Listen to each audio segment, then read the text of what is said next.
João. Glória a vós, Senhor. Naquele tempo, disse Jesus: em verdade vos digo, quem não entra no redil das ovelhas pela porta, mas sobe por outro lugar, é ladrão e assaltante. Quem entra pela porta é o pastor das ovelhas. A esse o porteiro abre, e as ovelhas escutam a sua voz.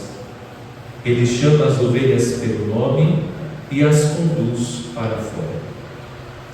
E depois de fazer sair todas as que são suas, caminha à sua frente, e as ovelhas o seguem, porque conhecem a sua voz. Mas não seguem o estranho, antes fogem dele, porque não conhecem a voz dos estranhos. Jesus contou-lhes esta parábola, mas eles não entenderam o que ele queria dizer. Então Jesus continuou: em verdade vos digo, eu sou a porta das ovelhas. Todos aqueles que vieram antes de mim são ladrões e assaltantes, mas as ovelhas não os escutaram. Eu sou a porta. Quem entra por mim será salvo. Entrará e sairá e encontrará pastagem. O ladrão só vem para roubar, matar e destruir. Eu vim para que tenham vida e a tenham em abundância. Palavra da salvação. Glória a vós, Senhor.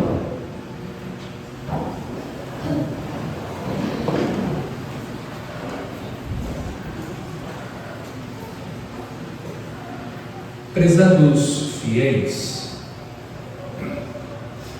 alcançamos o quarto domingo da Páscoa. Este domingo é conhecido como o Domingo do Bom Pastor, porque todos os anos, no quarto domingo, a Igreja proclama alguns versículos do capítulo 10 do Evangelho de São João. Nesse capítulo, Jesus se apresenta como o bom pastor. Nós temos como titular da nossa comunidade Jesus, o bom pastor. Eu já expliquei em outras oportunidades, mas considerando que sempre a comunidade acolhe novas pessoas, é importante saber que o bom pastor não é o padroeiro da comunidade. As pessoas da Santíssima Trindade não são padroeiras. Elas podem dar o título à comunidade. Portanto, o bom pastor é aquele que dá o título à nossa comunidade. Por isso, comunidade Bom Pastor. E nós temos como padroeiro São Judas Tadeu, porque o padroeiro é o patrono, aquele que intercede junto a Deus pela comunidade. Sendo hoje o domingo do Bom Pastor, nós manifestamos publicamente o nosso amor a Cristo, Bom Pastor, e ao mesmo tempo reconhecemos que somos ovelhas do rebanho de Cristo através da nossa procissão. Trata-se de um ato público pelo qual nós manifestamos a fé católica. No nosso caso, manifestamos que reconhecemos Jesus como nosso pastor, somos ovelhas do rebanho de Cristo. No caminho que nós já percorremos durante o período pascal, nós meditamos nos 3 primeiros domingos da Páscoa a respeito da incredulidade dos primeiros discípulos ou ainda da comunidade cristã primitiva. No domingo da Páscoa do Senhor, Maria Madalena e Pedro representam os discípulos incrédulos. Mesmo vendo a pedra removida, o sepulcro vazio, eles não acreditaram na ressurreição. No segundo domingo, o apóstolo São Tomé, que disse: preciso ver e tocar para crer que Jesus ressuscitou. E no domingo passado, os discípulos de Emaús. Os 2 discípulos de Emaús, conforme o relato do Evangelho de São Lucas, eles ouviram a pregação de Jesus. E Jesus anunciou na sua pregação que ressuscitaria ao terceiro dia. Mesmo ouvindo a pregação de Jesus, eles não acreditaram na ressurreição. Foi necessário que Cristo aparecesse como um forasteiro durante o caminho que eles estavam percorrendo em direção à aldeia de Emaús. Não só foi necessário que Jesus caminhasse com eles e explicasse as Escrituras, como Jesus precisou tomar em suas mãos o pão, e no partir o pão, os olhos dos discípulos se abriram e eles reconheceram Jesus. O forasteiro é Jesus ressuscitado. A incredulidade dos primeiros discípulos da comunidade cristã primitiva se perpetua em cada um de nós. Como aqueles que conviveram com Jesus, ouviram a pregação de Jesus e mesmo assim não acreditaram a princípio na sua ressurreição, nós também tantas vezes duvidamos da presença viva de Deus entre nós. E nós aprendemos, e eu tenho pregado neste ano, sobretudo, acerca da ressurreição como um evento histórico. A historicidade da ressurreição. Porque é importante mesmo reconhecer a ressurreição como um evento histórico? Gravaram? Não. Então vou repetir. Por isso tem que repetir. Reconhecer a ressurreição como um evento histórico significa que a ressurreição não é uma ficção. Significa que a ressurreição aconteceu. Que o corpo de Jesus, aquele corpo que foi pregado, aquele corpo que foi flagelado, que recebeu a coroa de espinhos, aquele corpo que foi esbofeteado, esse corpo morto que foi depositado na sepultura, ao terceiro dia ressuscitou. Que o sepulcro está vazio, que a ressurreição não é uma lenda, que a ressurreição não é uma ficção, que a ressurreição não é uma construção da comunidade cristã primitiva, que se vê frustrada com a morte de Cristo e passa a contar uma história simplesmente para trazer um consolo, porque Jesus morreu e não ressuscitou. Não se trata disso. Reconhecer a ressurreição como um evento histórico, em primeiro lugar, significa que a ressurreição aconteceu, que aquele corpo que foi morto ao terceiro dia ressuscitou. E o segundo aspecto do reconhecimento da ressurreição como um evento histórico, reconhecê-la como um evento histórico, revela que Deus se manifesta na história.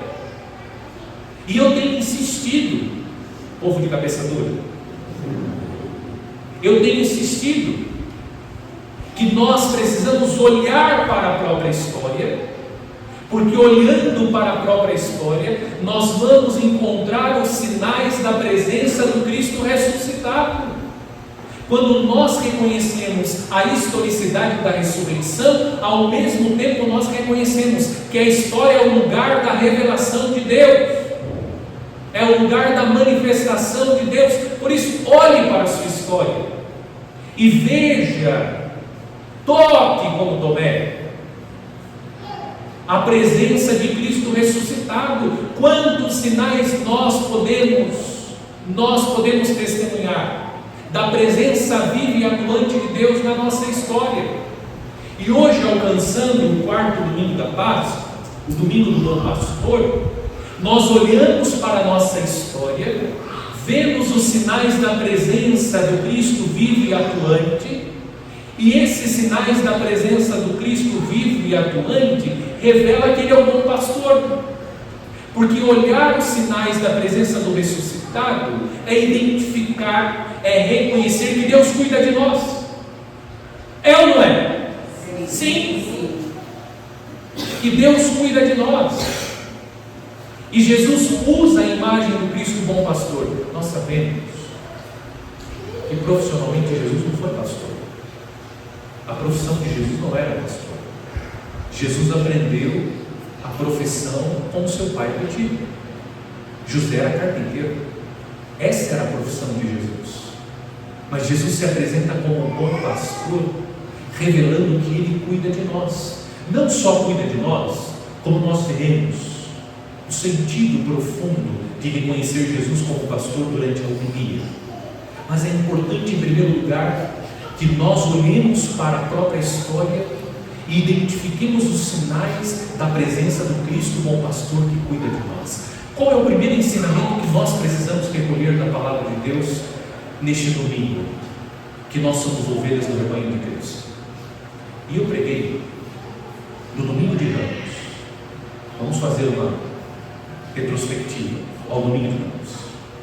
Eu preguei sobre a pobreza de Cristo, tendo presente os dois evangelhos que nós ouvimos: o evangelho da entrada triunfante de Jesus na cidade santa e a narrativa da paixão. Mas eu vou dar um desconto para a comunidade do pastor, sim, porque não foi eu quem presidiu a missa.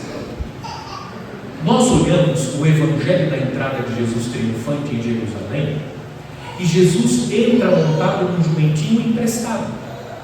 Jesus não tem um jumentinho.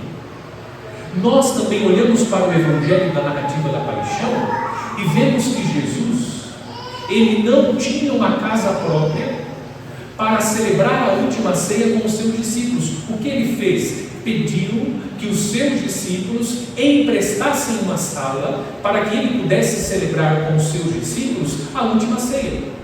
E por fim nós encontramos no evangelho da paixão Jesus que é colocado numa sepultura que não era dele e muito menos da sua família. A sepultura era de José de Arimateia. Portanto, Jesus é pobre. Jesus não tem um jumentinho para entrar montado na cidade santa. Jesus não tem uma sala para acolher os seus amigos e celebrar com eles a última ceia. Jesus não tinha sequer um jazigo para que o seu corpo fosse depositado. E qual é o sentido espiritual da pobreza de Jesus? Eu disse, a pobreza de Jesus revela que durante toda a sua vida Jesus não fez outra coisa a não ser pensar em nós. Ele passou toda a sua vida ocupado conosco. Jesus não teve tempo para acumular riqueza e comprar um animal.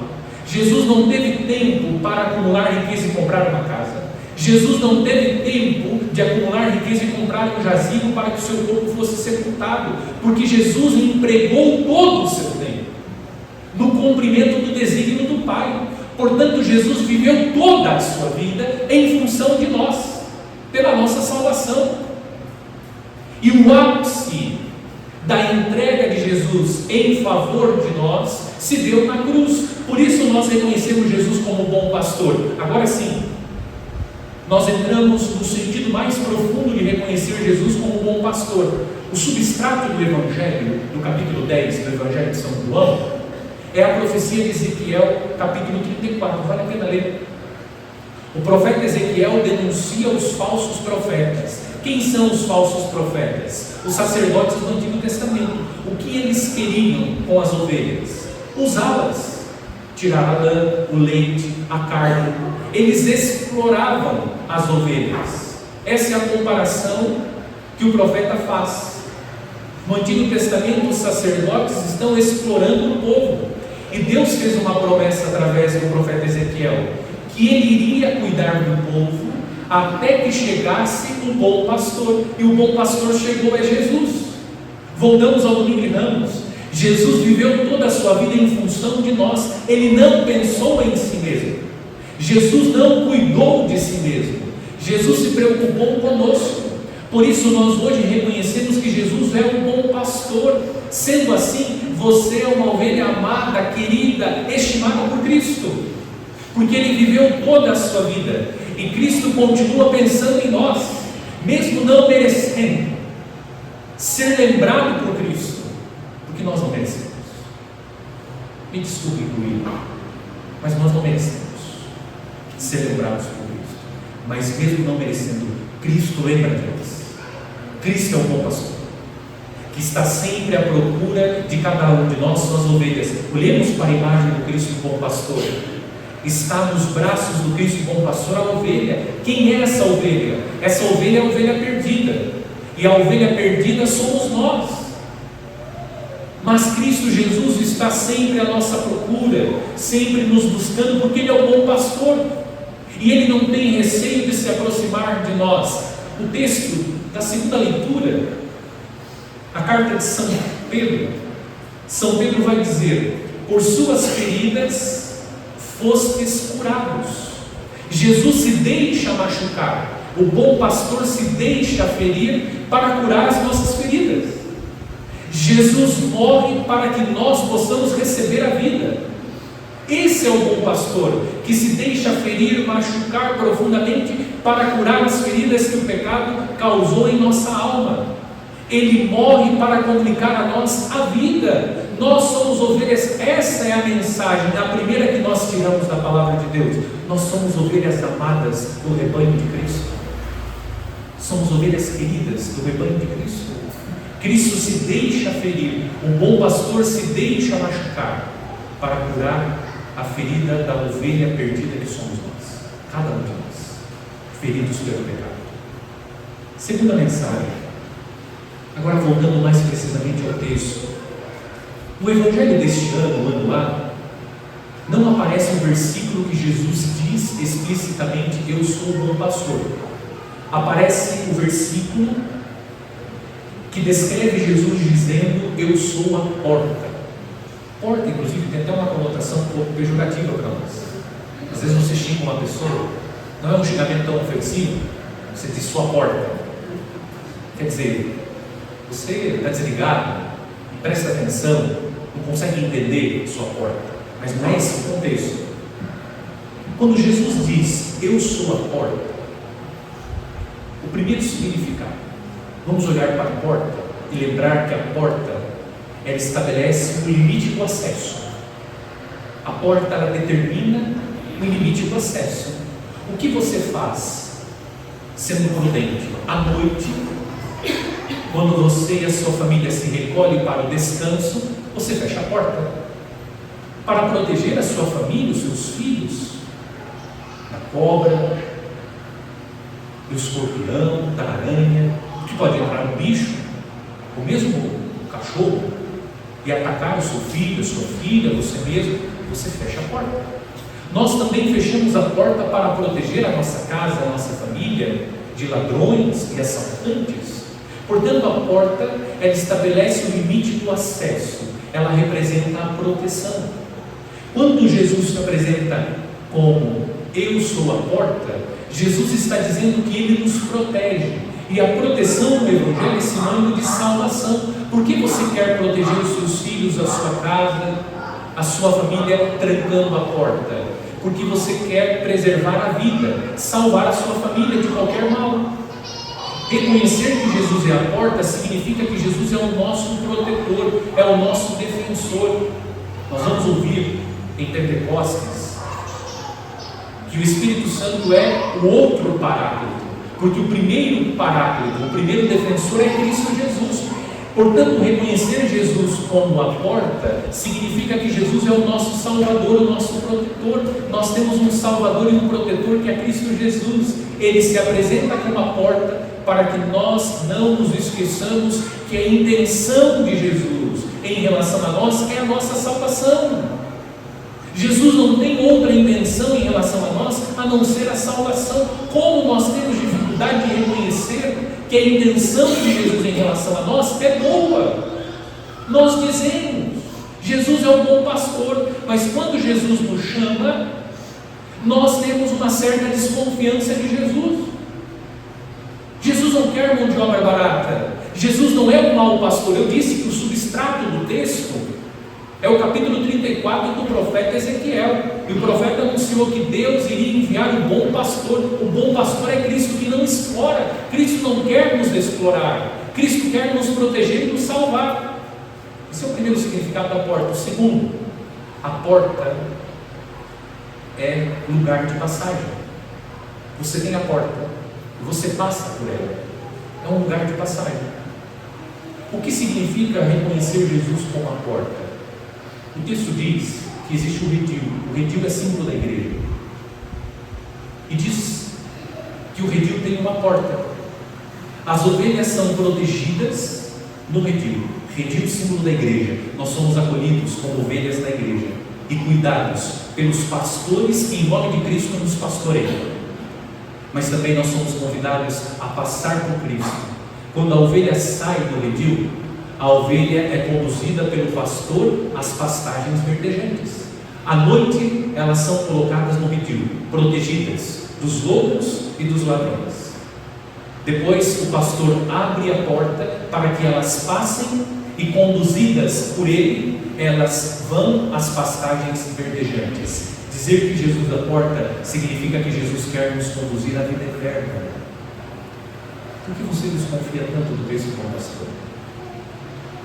E aqui agora é o ponto mais alto.